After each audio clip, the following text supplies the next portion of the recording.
Hello everyone and welcome back to another video from Gameplay Classic. In today's video, I'm going to show you how you can download and install the Capcom Fighting Collection 2 game on your PC. So let's get started right away. First of all, open up the Steam application on your device and make sure that you are logged in using your email address and your password. Once you are logged in, just click on the search button from the store page and then type in Capcom Fighting Collection and begin your search. Once you find the Capcom Fighting Collection game, go ahead and click on it. And now you can check out the game trailer and also the reviews. In order to download, just scroll down and click on the Add to Cart button. Then click on View My Cart to continue towards your payment. Now you can choose your payment method from the drop-down menu.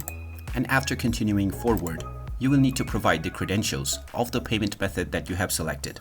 After verifying with your credentials and finalizing your payment, the game will then be added to your library, from which you can complete the installation with just a few clicks.